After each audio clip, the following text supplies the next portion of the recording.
everyone, it's Jenny. In this video, I'll be playing the slow Etude for Maryland Senior All-State Auditions. It's from the Selected Studies book for clarinet by Voxman, and it's published by Rubank. It's on page 12, and it's the E minor Etude. So I'm going to go ahead and play it, and then if you stick around, I'll give you some tips for how to practice.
So the first thing you should learn from this video is don't have hair in your face when you're playing, because inevitably you'll breathe it in and it will stop your reed from vibrating. So now to go on to actual practice tips. So all of our slow etudes are always about showing our musicality, how smoothly we can play, how nice our sound is. So those are the things that you really want to be concentrating on when you're practicing this piece. One of the first difficult things I think there is in this etude is in the first line, and it's measure 1, 2, 3, 4, 5, 6. The last half of measure 6, we go from an E on the staff to high E. That's a pretty big jump, and it jumps very high. So what we want to do when we're going from this E here to high E is we want a half whole high E when we are moving to it, which means instead of taking our first finger completely off the first hole, we're going to roll it down, and it will be covering half of the hole and half of the hole will be open. That's going to give us a smoother connection. So instead of it sounding like this, popping out a little, if we half hole it,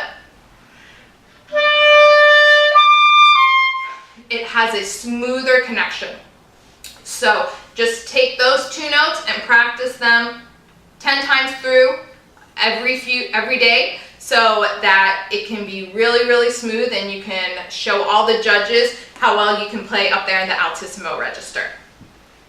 So the other thing about this etude is not to push the tempo too much. For Maryland, the tempo marking that they give is an 1/8 note to 88. That's really not that fast, but what's hard is that we have relatively slow rhythms until we get halfway through the piece to the 32nd notes. You're gonna want to play it faster for the first half, especially because at that tempo, the lines get really long and it's pretty tiring. That's another hard thing about this piece. But if you push the tempo too fast, when we get down more than halfway through and we have this part, if we've gone too fast, that's gonna get really messy and really hard to play. So really try to stick around 88 and don't go too fast. So record yourself and then turn the metronome on to the tap in and see if you stayed the same tempo the whole time or if you've gotten faster or slower. A general note about trills in general, because we have a few in this etude. You always trill from the note that's written to the note a step up that is in the key. So our first trill, we have 3 lines down and it's from G to A. Now they put a natural sign above the A because earlier in the measure we have an A sharp. If they didn't put that natural sign, you would have to assume that you were trilling from G to A sharp, but it's from G to A. The other place where we have the trills is in the same line going into the 4th line. We have A to B, B to C, and then C to D.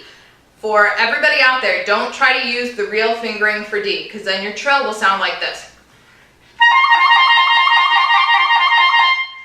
It's going to be loud and clanky. So what you want to do is you play C and then you use the 3rd side key up and you hit that to trill.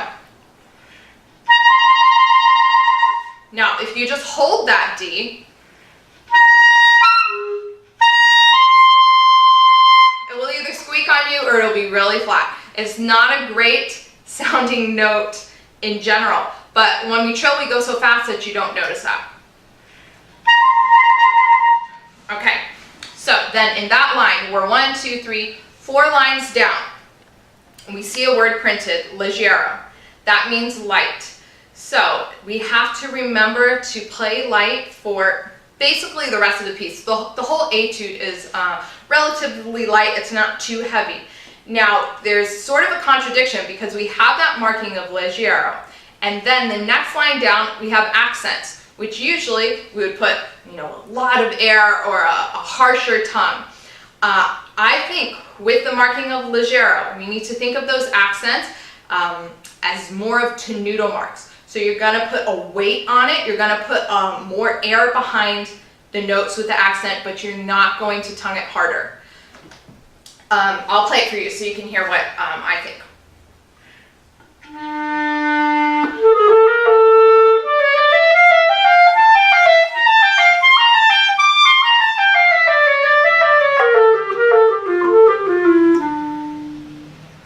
The other thing I do in that phrase is when we get up to the high E, I hold it out a little more. I put some rubato there. You hold out the high E more, you make up the time on the other 16th notes, just for an added musical touch. The other thing we need to be thinking about the entire time we play this etude is dynamics. When it's piano, play as piano as you can. When it's forte, really come up and show how big your sound is, fill the entire audition room. So now we're down, we're 4 lines from the end where we have the staccato 32nd followed by 3 slurred 32nd notes. What you need to do to make this a little easier on yourself is when we're playing the bottom notes, which stays the same, that whole phrase, it's B, A sharp, B. Keep down as many fingers as you can. For the first 2 beats, this is what I do. I keep down, this is a little complicated, so I keep down my 3rd finger of my left hand, 2 and 3 of my right, and then the B key. So, okay, now you could just keep down your entire right hand.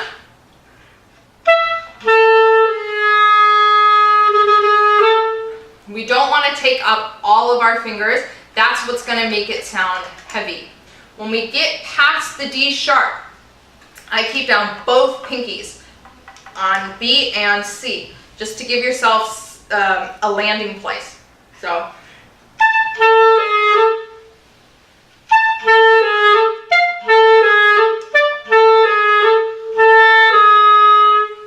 Here we go. This is my fingering. The B key, ring finger on your left hand, 2, 3 on your right, and I have my pinky down on C, even though it's not going anywhere because we already have the B pressed down. Whatever you play, whatever pinkies you, or fingers you usually put down when you're playing A or B flat, if your teacher has told you to keep any fingers down for tuning, that's what I would do here. If you haven't been told to put any fingers down for those notes, just do a blanket, keep your right hand down, 1, 2, 3. It's going to make that easier to get through. Now, the next line down, we have a long chromatic scale, all the way up to high E, right? And we know that for these auditions, you have to play your scales 4 sharps through 4 flats plus chromatic. If we have learned our chromatic scale up to high E for this etude, you might as well play your chromatic scale up to high E when they ask it in the audition. So from here on out, if you haven't been playing up to high E for your chromatic scale, go ahead and add that in, because we're all going to learn it for this, so you might as well show them that you can do it in your scales as well.